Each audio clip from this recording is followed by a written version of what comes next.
Hey everyone! Today we're diving into the world of cybersecurity. But in a fun way? I promise. We're talking about tabletop exercises, which are basically like escape rooms for your brain.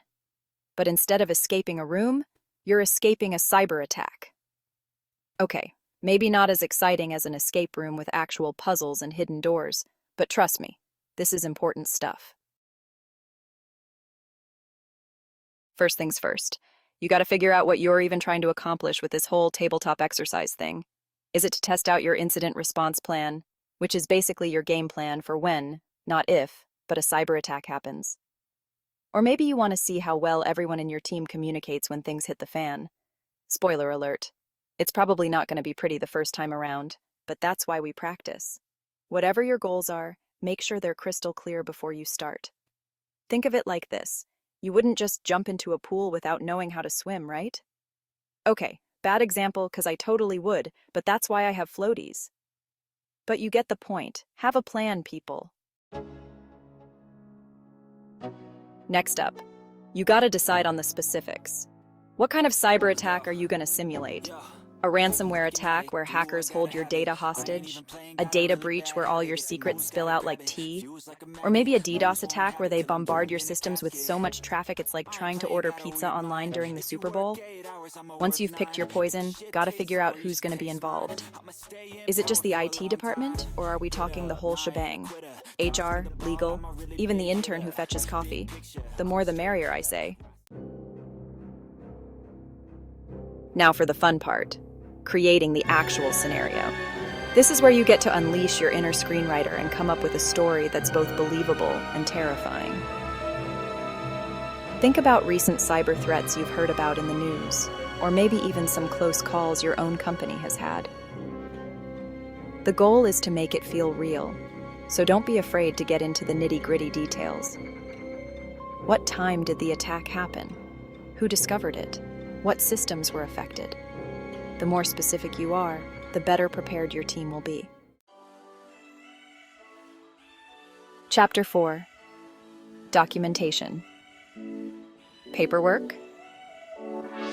Fine. Okay, I know paperwork isn't the most glamorous part of cybersecurity, but it's important.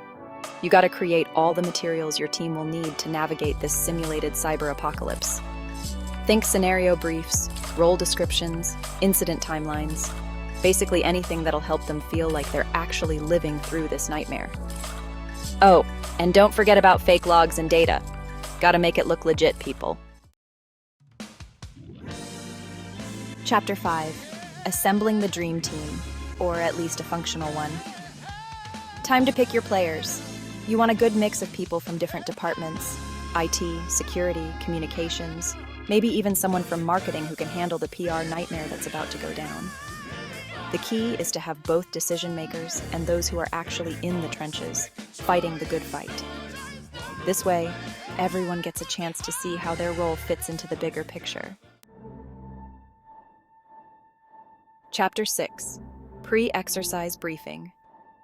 Listen up, soldiers. Before you unleash the cyber kraken, you gotta make sure everyone's on the same page. Hold a briefing session to go over the objectives of the exercise, explain the format, and assign roles. And most importantly, remind everyone that this is a learning experience, not a test.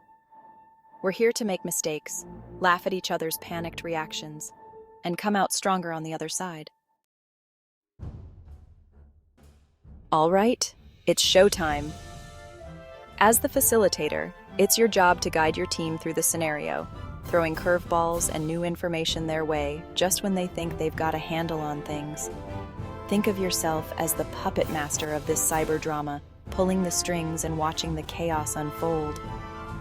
But remember, with great power comes great responsibility.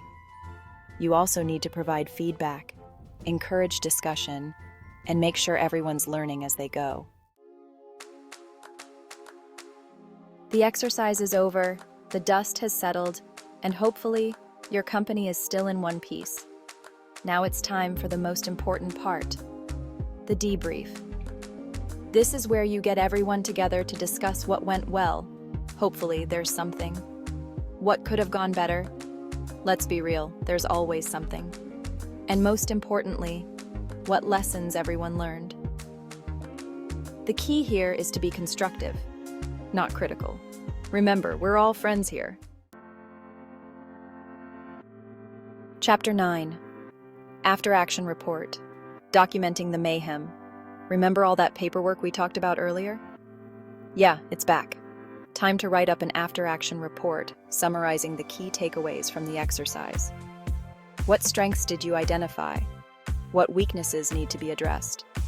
What recommendations do you have for improving your company's cyber defenses? This document is basically your roadmap for making sure this whole exercise wasn't a complete waste of everyone's time. Chapter 10. Follow up. Don't just sit there. Do something. Okay, you've identified the gaps in your cyber armor. Now it's time to actually do something about it. Use the recommendations from your after-action report to update your policies, revamp your training programs, and maybe even invest in some fancy new security software. And don't forget about the human element. Make sure your employees are aware of the latest cyber threats and know how to protect themselves. Knowledge is power, people. Chapter 11. Rinse and repeat. Cybersecurity never sleeps. Congratulations, you've officially survived your first tabletop exercise.